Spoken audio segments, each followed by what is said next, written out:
Esse mês de junho nós expomos uma série de mensagens. Se eu começasse minha vida com Cristo de novo. E o propósito era nos fazer refletir sobre a possibilidade de renovação espiritual. A tendência é a gente cair na velhice.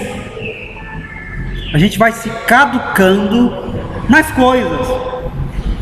Assim é na família, no casamento. A gente vai se acostumando e parece que vamos perdendo o valor das coisas, vamos deixando de lado, vai escoando, vai minando, e a gente vai deixando, até que ficamos vazios, perdemos a essência. E quantas pessoas suspiram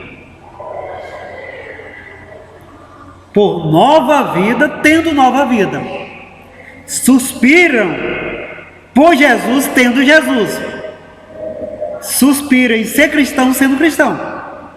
Parece esquisito, mas é. Por quê? Porque olha para trás e percebe que já não é mais tanto, perdeu. Mas e se eu começasse de novo? Porque a lógica da espiritualidade bíblica é que a qualquer momento qualquer pessoa pode começar de novo. Por isso, arrependimento. Por isso, renovação espiritual. Por isso, o Espírito Santo na vida. Todo cristão não somente é chamado para começar de novo, mas todo cristão tem a capacidade dada por Deus de começar de novo, assim queira. Por isso não deve só suspirar, desejar como algo impossível, mas suspirar como desejo profundo que leva a uma postura, a uma decisão.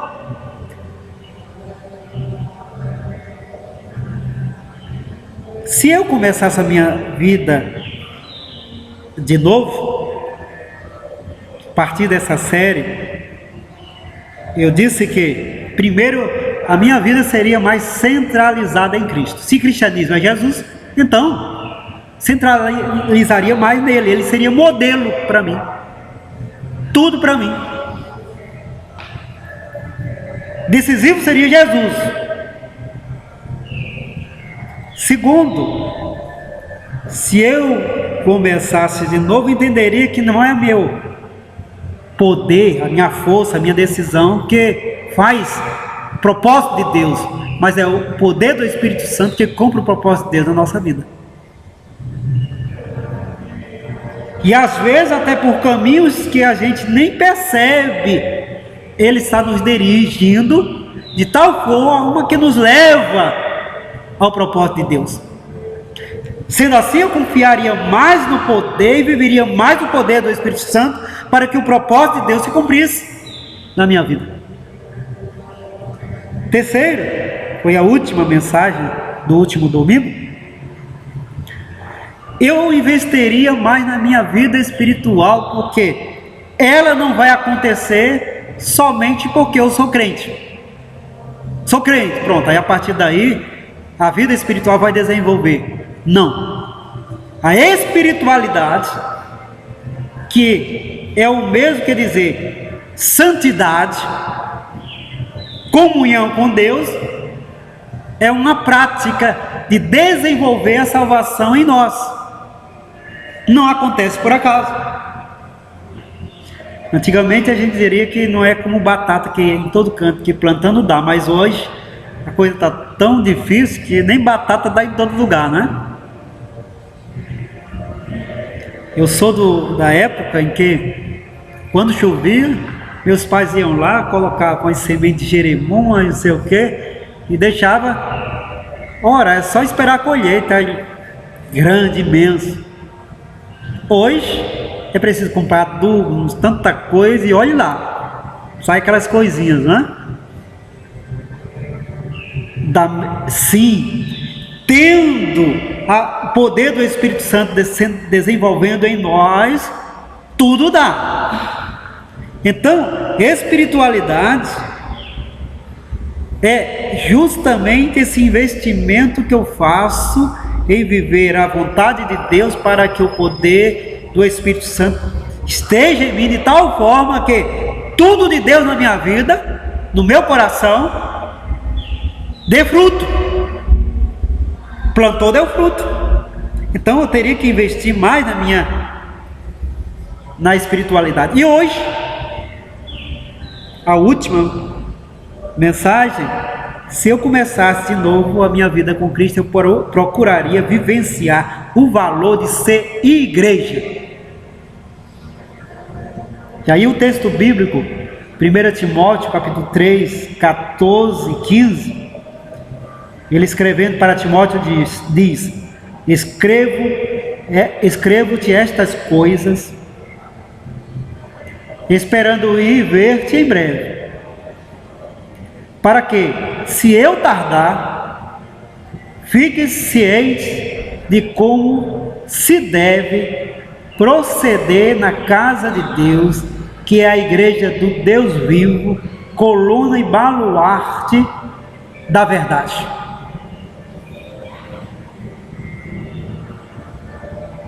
Então, é a forma que Paulo vivencia o valor de ser igreja e de ver a igreja.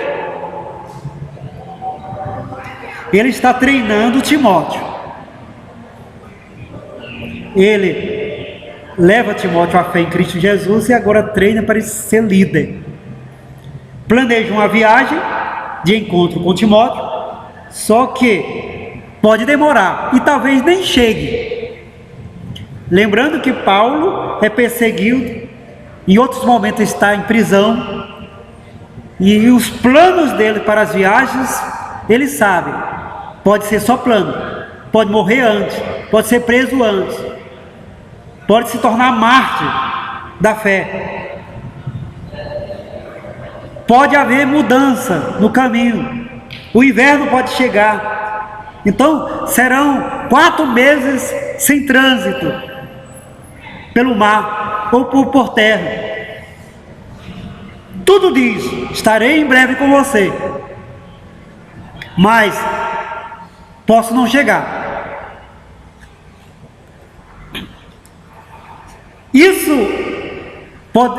Se isso pode acontecer, ele não quer de forma alguma que Timóteo vivencie a experiência de se alienar de ser igreja e de ver a igreja como ela é. Timóteo, eu posso não chegar aí, mas uma coisa, eu não posso perder a oportunidade de treinar você para vivenciar o valor de ser igreja.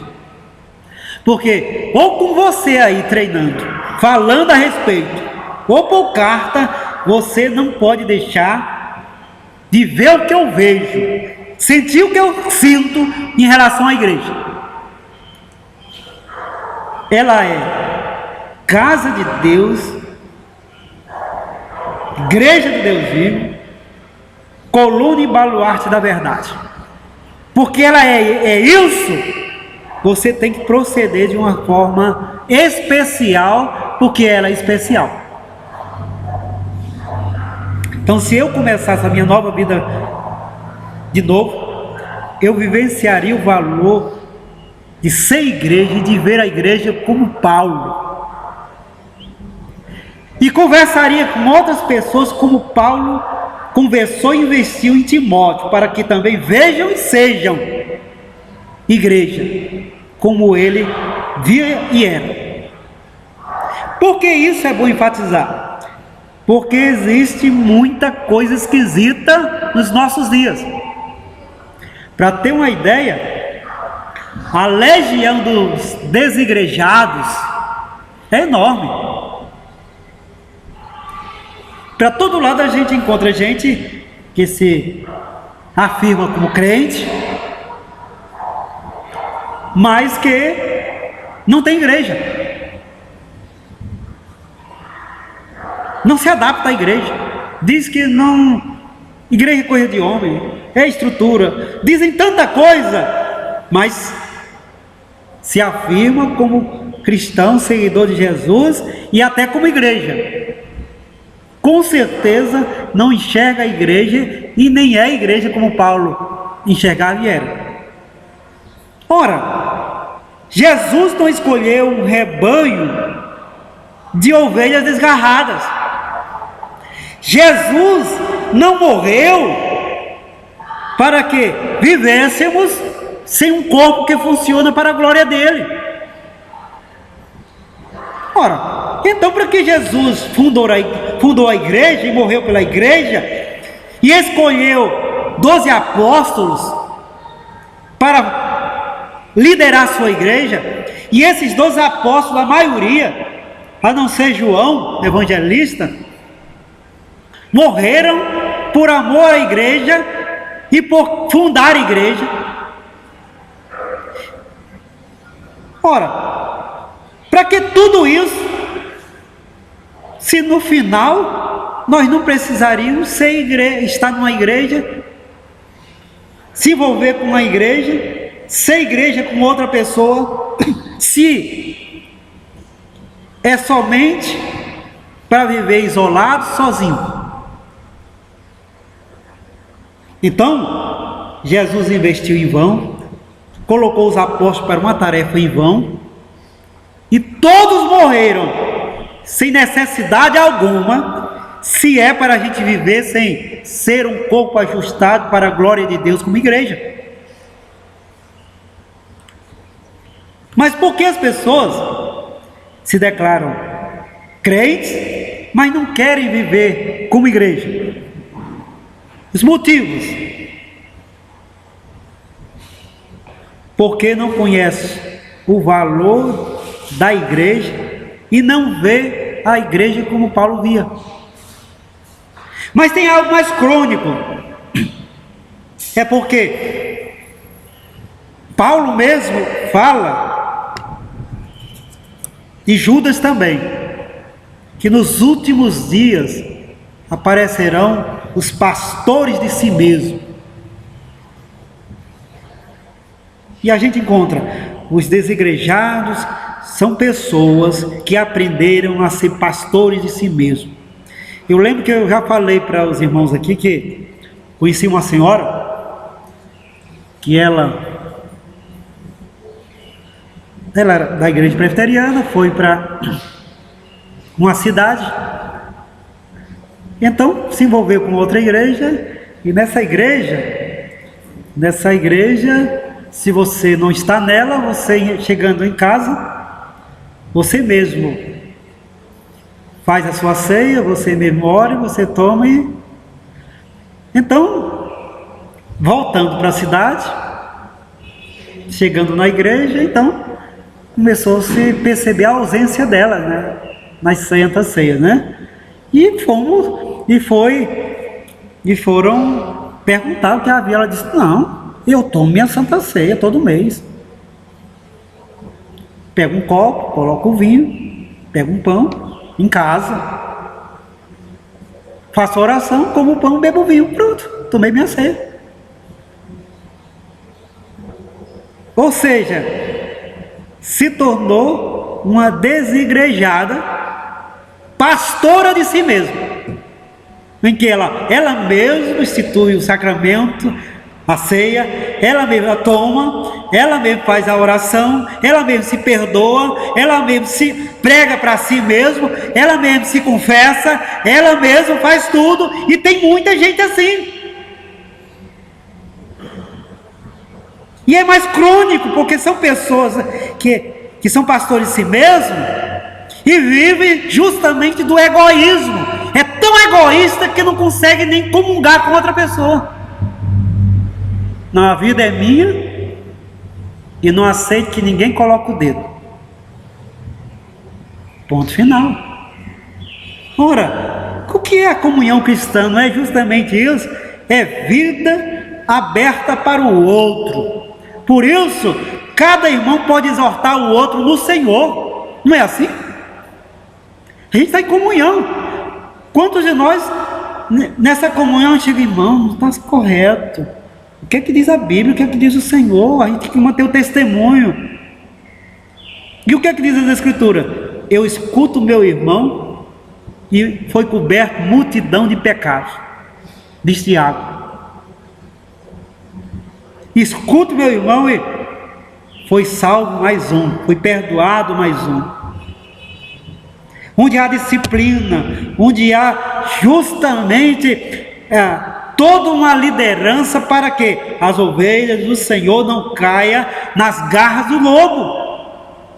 Ovelha desgarrada é morte na certa. Se eu começasse a minha nova vida com Cristo de novo, eu vivenciaria o valor de ser igreja.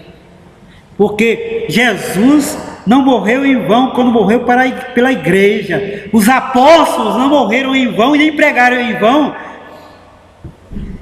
para fundar igrejas.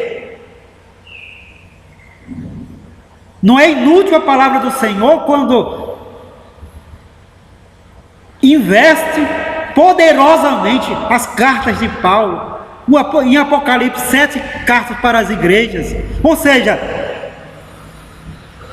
ou tem algo errado na mensagem do Senhor, ou tem algo errado no coração de quem vive como crente, mas sem igreja.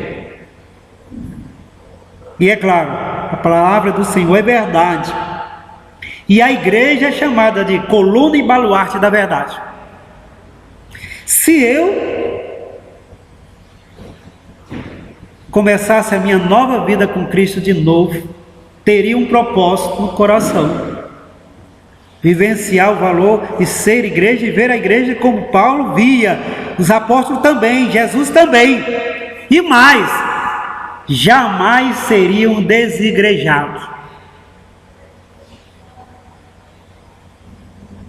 Alguns dizem por aí, mas saí da igreja porque sofri muito nela, fui maltratado nela, fui disciplinado nela, não quero nem saber da igreja.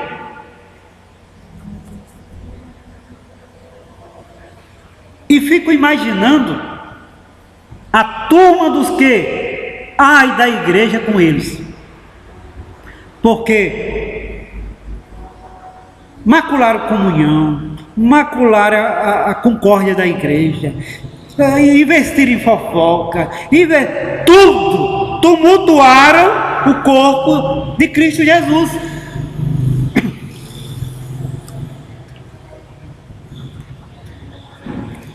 Eu acredito totalmente no credo quando ele diz, creio na igreja. Eu creio na igreja como comunhão, como lugar que não é fácil, porque eu e você estamos nela. Alguém já disse, tem duas ilustrações. Um é que disseram que a igreja é semelhante à Arca de Noé. Imagine você dentro da Arca de Noé. Chega a noite, você quer dormir, aí começam os animais noturnos a trabalhar. Pela manhã os elefantes, imagina, deu uma de cantor, né? Aí haja o eco do som de elefante. Imagine lá dentro 40 dias, elefante, não sei o que, toda a produção lá dentro. Agora, tem uma coisa, a salvação está dentro da arca. Lá fora só tem destruição. Então é melhor ficar dentro da arca com o aparente tumulto do que fora com a morte reinando. Outra imagem sobre igreja. Igreja é hospital. Se eu estou aqui, é porque eu estou doente, ou porque fui doente e estou tomando remédio controlado. Eu e você. Se tivéssemos nascido santos, continuássemos perfeitos, sem pecado algum, não estaríamos em igreja, não. Igreja é hospital. Se um dia você me encontrar no hospital, deitado lá numa maca, aí você diz, pastor, está doente? Não, é porque eu gosto de vir no hospital e ficar deitado aqui. Você vai, pronto, o pastor ficou doido. Isso mesmo. Quem procura igreja é pecador. Quem se mantém em igreja é pecador, que vive na carência da glória de Deus para perdoar seus pecados. Se não tivesse pecado, não estaria aqui. Não precisa de Deus, não precisa da salvação de Cristo. Deixei a igreja porque tem muito pecado. Então, o mundo tem pouco? Ou então onde é que você vai encontrar pouco pecado? Aí onde está? Estou na igreja, porque é a arca de Noé, por mais tumultuada que seja, e não é tão tumultuada, a salvação acontece onde Cristo é pregado, é amado, é crido, é louvado. É hospital. Quando alguém entra ali, olha, mais um acompanhante no leite da enfermaria. É mais um comigo para ser tratado por Jesus. Aí vai chegar para mim e dizer, e aí? Não, eu estou bem, porque eu estou tomando remédio controlado. Não é assim? Você ainda vai chegar nessa fase. Tá chegando agora, mas vai aprender. Se eu passo um dia, uma semana, um mês, um ano sem Jesus, desanda tudo. Se eu me ausento do hospital, desanda tudo. Se eu me ausento da igreja e da condição que ela me dá para ler a Bíblia, aprender, orar com os irmãos, ter comunhão, ouvir testemunhos, viver a fé com outras pessoas que vivem comigo, eu perco a sanidade cristã. Por isso, se eu começar de novo, eu começaria mais sendo igreja. E aí, se você começar de novo, o que você faria de diferente? Seria mais igreja, porque parece que até agora foi pouco. Mas você não está decepcionado com a igreja, pelo contrário. Eu estou motivado com a igreja. É aquilo, se soltar, eu corro para uma igreja, não é para o mundo. Porque nossa natureza, nossa nova natureza, nos chama para aquilo que nós somos. Solte um porco, ele corre para a lama. Solte um cristão e ele vem para a igreja. A lógica da nossa natureza. Se eu começasse de novo, tudo, eu diria como Paulo, casa de Deus, que é a igreja do Deus vivo, coluna e baluarte da verdade. Pessoas que se reúnem, que sabe que não pode apontar para outra porque é tão pecador como ele, tão falho como ele. Mas quer saber? Igreja é um milagre. Tanta gente diferente, tanta opinião diferente, tantas famílias diferentes, mas é o lugar onde se pode dizer ainda existe comunhão. Gente que se aproxima de gente para amar, gente que se esforça em amar outra pessoa, gente que se esforça em fazer o bem a outra pessoa, gente que, por mais que algum contato produza ressentimento, logo está dizendo, me perdoe. Logo está dizendo, eu te perdoo. Isso é igreja, milagre. Como não começar de novo pensando em ser igreja e ver o valor da igreja? Eu e você. Não como edifício, mas como eu e você. Igreja é sempre plural, eu e você. Igreja só é singular em dois momentos. Quando eu estou orando a Deus para Ele me ajudar, e eu estou orando a Deus para Ele me perdoar. Fora isso, igreja é só plural, comunhão, eu e você louvando a Deus, eu e você adorando a Deus, eu e você sendo o corpo que funciona para a glória de Deus, eu e você decididos a amarmos mutuamente, a perdoarmos mutuamente, a viver a dinâmica da mutualidade de santidade. Aquele amai uns aos outros, perdoai uns aos outros, servir uns aos outros. Isso mesmo, isso é ser igreja. Por isso, coloque na agenda do seu coração, quando pensar sempre em renovar-se,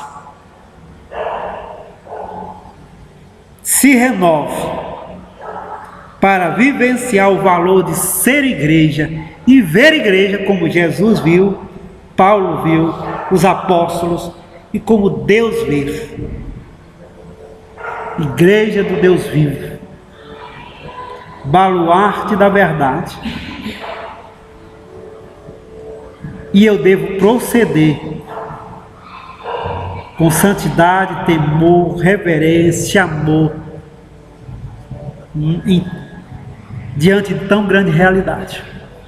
Então, não seja jamais um desigrejado, não seja jamais alguém que tem no coração que eu sou traumatizado com a igreja. Não seja alguém com suspeita em relação à igreja, porque a igreja sou eu e você. Certa vez alguém em um aconselhamento chegou: pastor, eu estou muito decepcionado com a igreja. Aí começou, né? Escutei. Aí mentalmente eu fiz uma lista de pessoas.